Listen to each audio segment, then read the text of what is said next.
Hi everybody, this is Sheldon Clair again.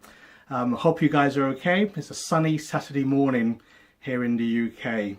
I've had some queries from people about the course that I will be running.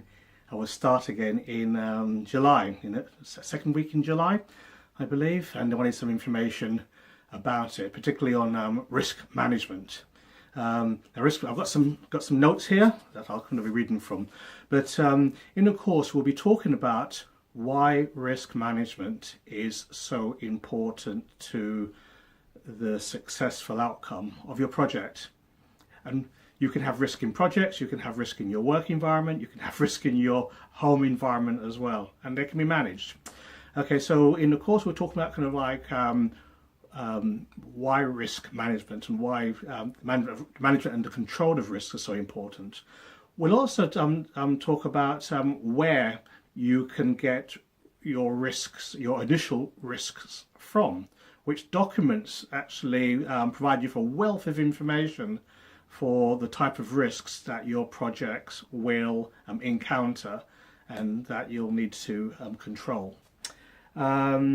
We'll also kind of like look at who has responsibility for both registering risks, managing risks and controlling risks, and deciding on what to do with risks. So there are about 6 different types of risks that you can have, and there are different ways of managing and controlling those risks as well.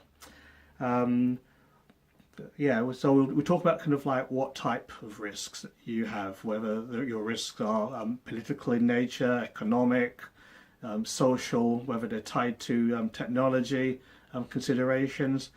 Yeah, you can have risks in your projects, but wider than that, you can have risks in your work environment.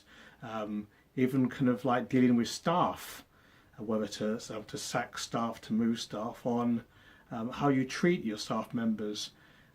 Everyone has a risk associated to them and an impact on your project as well.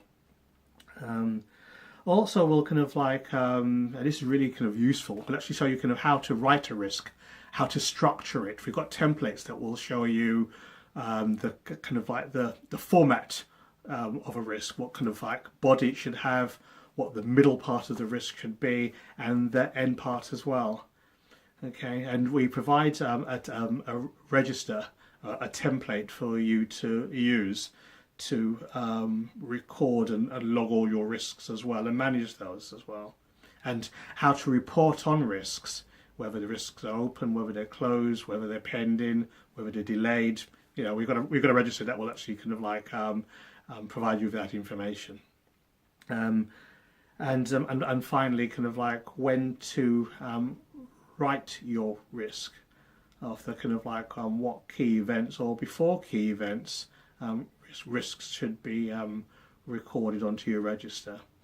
Okay, so you know some small information, but in terms of risk management, you've come to the right place.